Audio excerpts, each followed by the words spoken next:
You were taught that power is something you earn by being good, by waiting your turn, by being patient, loyal, and decent enough that someone above you eventually notices and rewards you. That is the most expensive lie you will ever believe.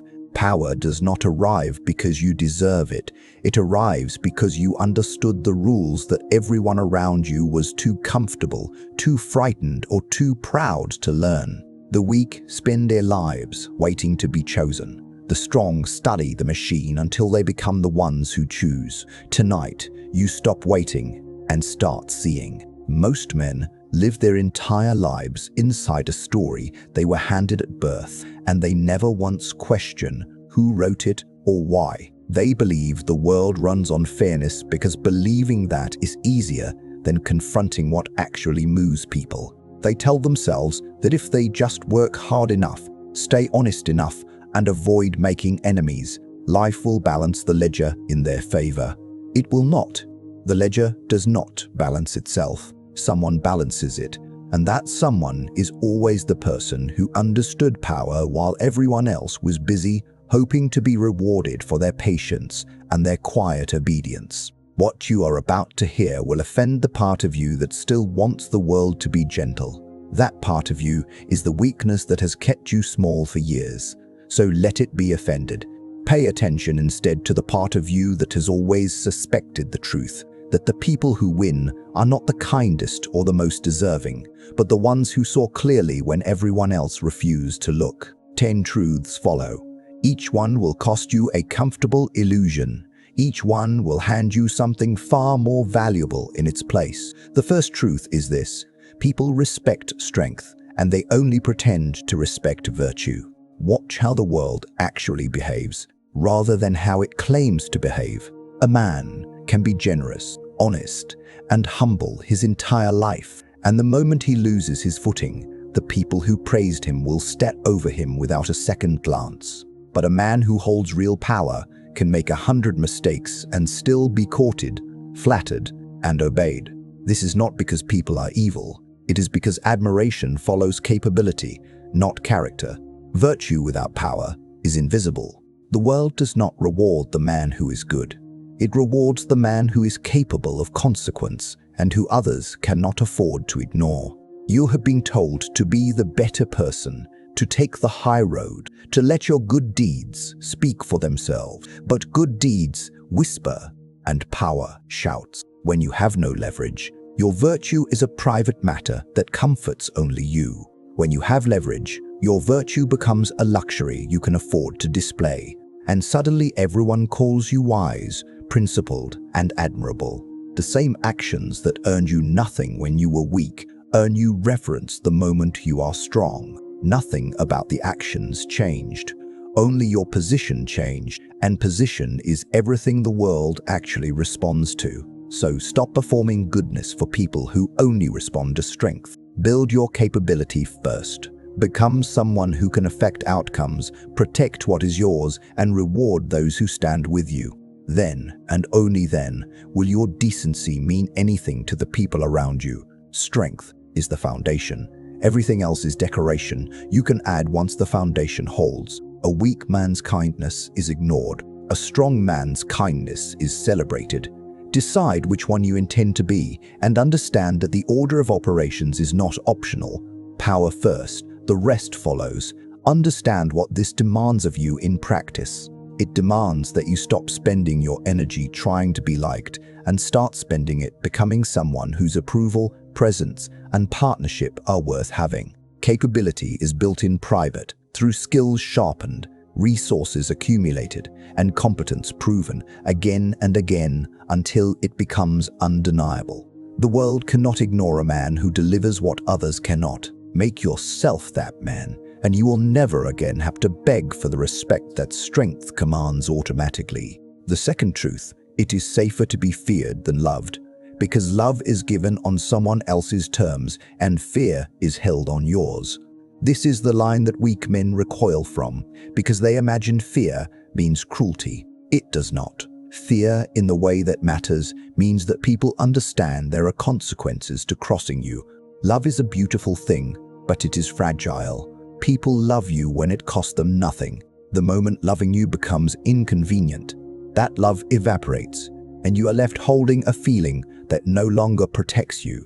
Love is a currency that other people control. Fear is a currency that you control, and that difference decides everything. You cannot control whether people love you because their love depends on their mood, their interests, and their convenience. But you can control whether people understand that betraying you carries a price. That understanding does not require you to be brutal. It requires you to be consistent. When someone wrongs you, there must be a response. Not rage, not theatrics. A response. Quiet, certain, and proportionate. The consistency is what teaches people who you are. One firm consequence delivered without drama instructs the people around you more permanently than 100 warnings ever could. The man who never responds to disrespect trains the world to disrespect him. He believes his tolerance is dignity. It is not. It is an invitation. Every insult he absorbs without consequence teaches the people around him that he is safe to exploit, safe to overlook, safe to take from. Stop being safe to exploit. Let people enjoy your warmth, but let them also know, without you ever saying a word, that there is a line, and that crossing it costs more than it is worth. A man who is only loved can be discarded. A man who is respected and quietly feared cannot. That is the protection you are building. The third truth, appearances govern the world. And what people believe about you matters more than what is true. You want to believe that reality wins in the end. It does not, or at least not on the timeline you are living in. People do not respond to who you are. They respond to who you are. They respond to who they think you are. The man perceived as competent is given opportunities the genuinely competent man never receives, simply because he managed his image while the other managed only his work. Perception is not a distraction from reality for the purposes of how people treat you. Perception is the only reality that operates fast enough to matter. This is not a call to become a fraud. It is a warning that doing the work is only half the task. The other half is making sure the work is seen, understood, and attributed correctly. Most capable men are poor because they assumed their results would speak for themselves. Results do not speak. People speak, and they speak about what they notice. If you do nothing to shape what they notice, they will notice nothing, and your effort will quietly enrich someone better at being seen than you ever bothered to be. The man who masters perception harvests what the silent worker plants. Control your image deliberately. Decide what you want people to believe about you, and then behave in ways that reinforce that belief at every opportunity. Guard your reputation as if it were a fortress, because it is. A single careless moment, a single visible weakness, can undo years of careful building.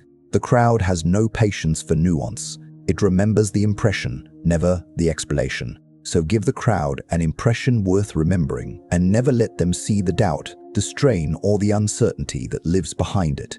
What stays hidden cannot be used against you. What you display becomes the story they tell. The most powerful men understand that they are always being observed, and they conduct themselves accordingly. They control their words, their reactions, and their bearing, because they know that every moment in front of others is a moment that shapes the perception they depend on. This is not exhausting once it becomes habit. It becomes simply how you carry yourself, a constant awareness that you are author of the impression others hold. The man who leaves his image to chance lets the world write his story for him. The man who governs his image writes that story himself, and writes it in his own favor. The fourth truth, generosity that you cannot sustain will destroy you faster than any enemy. Weak men try to buy loyalty by giving endlessly. They believe that if they are generous enough, kind enough, and accommodating enough, people will be grateful and remain devoted. The opposite happens. Constant generosity does not create gratitude. It creates expectation. What you give freely once is appreciated. What you give freely always becomes a baseline that people resent the moment it stops. You are not building loyalty. You are training entitlement. And entitlement always turns on the hand that fed it the instant that hand goes empty. The man who gives everything trains the people around him to take everything, and because his generosity is unsustainable, the day inevitably comes when he can give no more, and on that day, the people he sustained turn on him with a bitterness that surpasses any stranger's. They do not remember the years of giving, they remember only the moment you stopped. All your sacrifice is erased by a single refusal, because you taught them to measure you not by your generosity, but by your endless availability. The generous fool is always more hated than the honest miser. Be deliberate with what you give. Generosity should be a tool you wield with intention, not a reflex you cannot control. Give in ways that build genuine alliances and reward genuine loyalty, not in ways that simply purchase temporary affection. And never let your giving outpace your means, because a man who impoverishes himself to please others ends up despised by the very people he sacrificed for. Strength gives from abundance and chooses its recipients. Weakness gives from fear of being disliked and gives to anyone who asks. The first builds power. The second builds resentment disguised as friendship. The fifth truth: most people are not loyal to you. They are loyal to what you provide. This one wounds because you want to believe the people around you value you for who you are. Some few do. The vast majority value you for what you deliver: opportunity, security, status, comfort.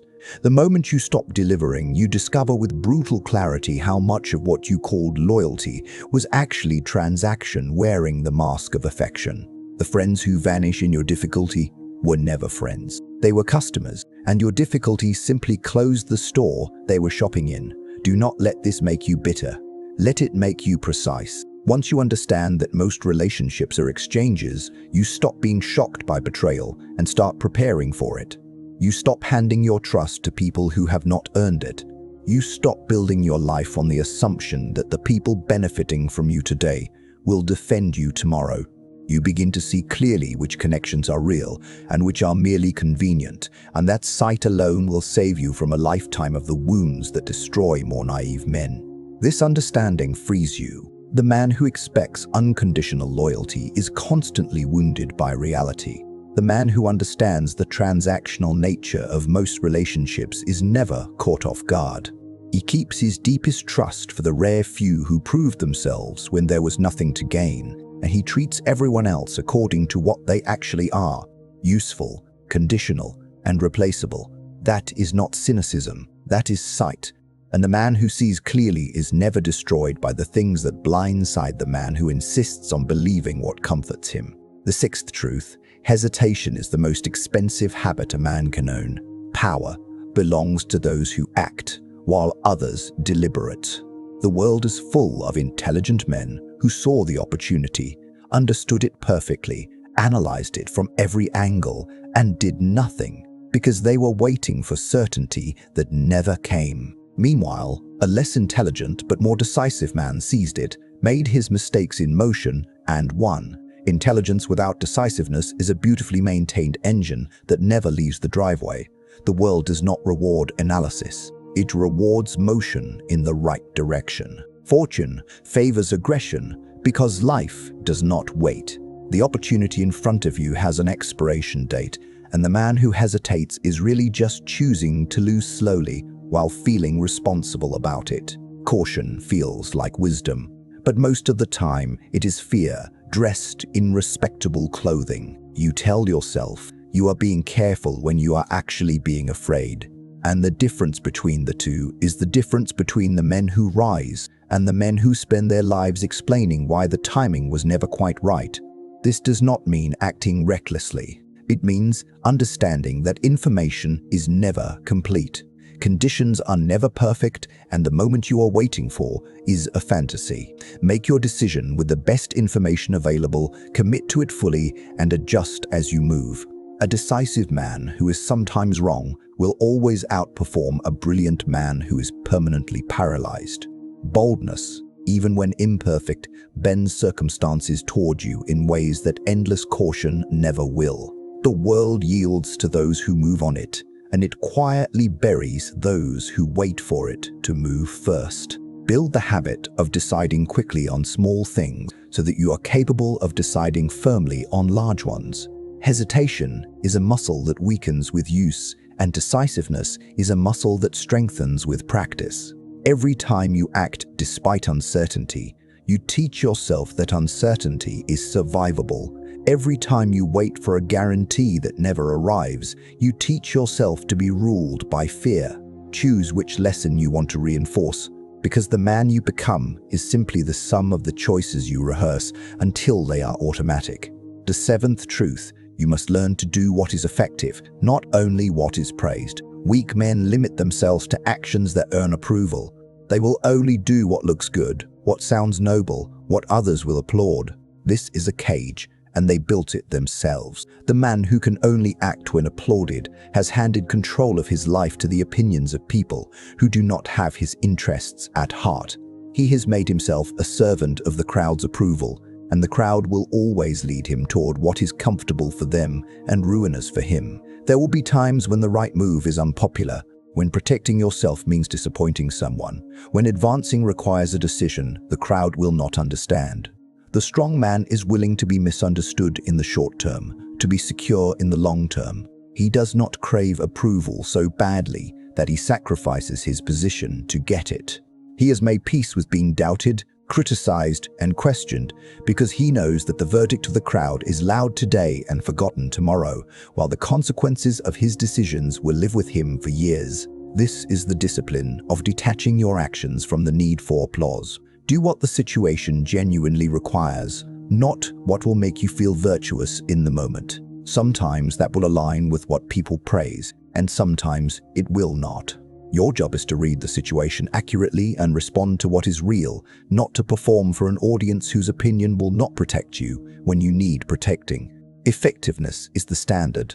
Applause is a byproduct you can sometimes enjoy and must never depend on. The man who needs to be praised will always be controlled by those who praise him. The eighth truth: keep your intentions to yourself, because revealed plans become targets.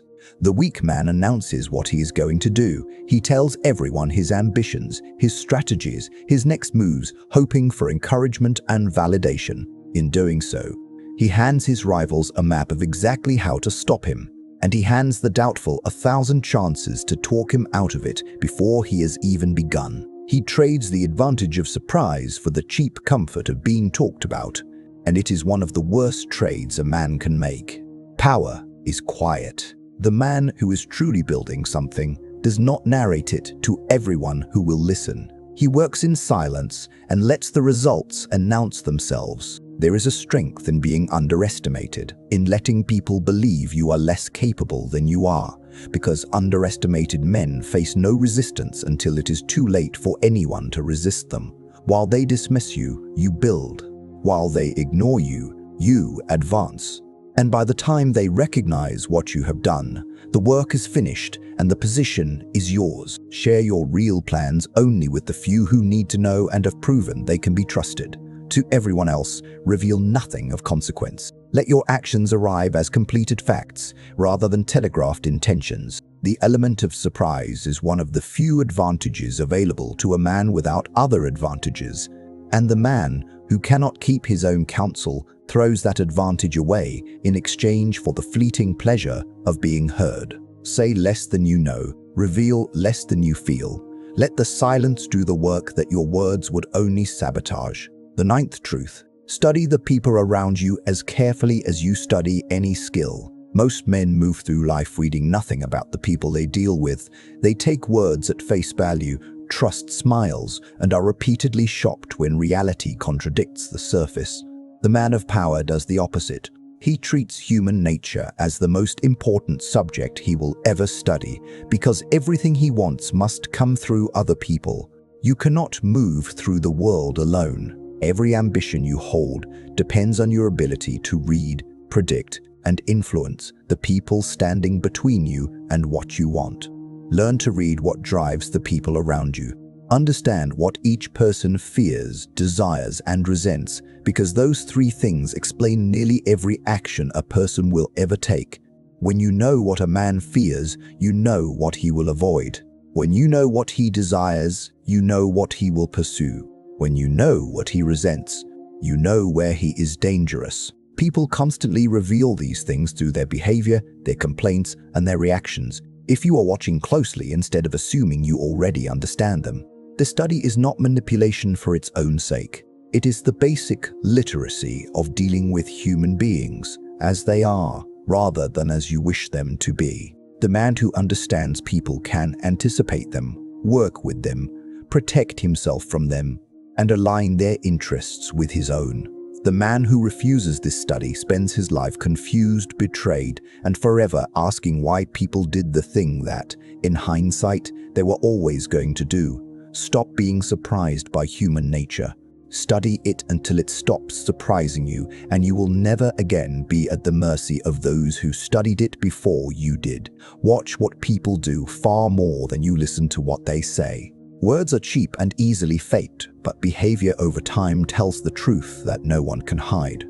A man's actions reveal his real priorities, his real loyalties, and his real character, regardless of what his mouth promises. When someone shows you through their conduct who they are, believe them immediately and adjust accordingly. The cost of trusting words over actions is paid in betrayals you could have seen coming, if only you had been watching the right thing all along. The 10th truth: no one is coming to save you, and that is the most liberating fact you will ever accept. You have spent years, perhaps, quietly waiting for recognition, for the right opportunity, for someone in a position above you to finally see your worth and lift you up. That person is not coming. The rescue you have been waiting for does not exist, and every day you spend waiting for it is a day you surrender to someone else's timeline and someone else's priorities. The hand reaching down to pull you up is a story you told yourself to make the waiting feel productive instead of wasted. The weak man experiences this as despair. The strong man experiences it as freedom. Because if no one is coming to save you, then no one's permission is required. You do not have to wait to be chosen. You do not have to earn the right to act. The authority you have been hoping someone would grant you is authority you can simply take by deciding to act as though you already have it. The permission you have been waiting for is permission you have always been free to give yourself, and the moment you understand that, the waiting ends forever. Everything in this world that you respect was built by someone who stopped waiting. Every position of power is held by someone who decided to reach for it rather than hope it would be offered. The men who run things are not fundamentally different from you. They simply understood, earlier than you did, that the world does not hand power to the patient. It surrenders power to those who move toward it with clarity and refuse to be talked out of their own ambition. So, accept it fully. No one is coming. The responsibility for your life, your position, and your power rests entirely with you. This is not a burden. It is the key to the cage you have been sitting in, waiting for someone to unlock from the outside. These 10 truths are uncomfortable because they strip away the comforting story you were raised inside. But comfort and power have never lived in the same house. The man who needs the world to be gentle will always be at the mercy of men who see it clearly. You now have the choice to be one of those men who sees. Power has never rewarded the men who waited to deserve it. It rewards the men who studied it, respected it, and reached for it without apology or hesitation. The weak will reject everything you heard tonight, because accepting it would require them to abandon the excuses that keep them comfortable and small. Let them refuse. Their refusal is precisely why power will always concentrate in the hands of the few who refuse to refuse it. The rules were never hidden. They were simply ignored by everyone, too afraid to look directly at them. You looked. Now act like a man who did, and never again wait for a world that was never going to wait for you. The truths are yours now. What you do with them is the only thing that has ever separated the men who hold power from the men who merely wish they did. Choose to be the one who acts. Everything else is just the comfortable noise of those who never will. The door was always open. Walk through it now, while the weak are still arguing about whether it exists.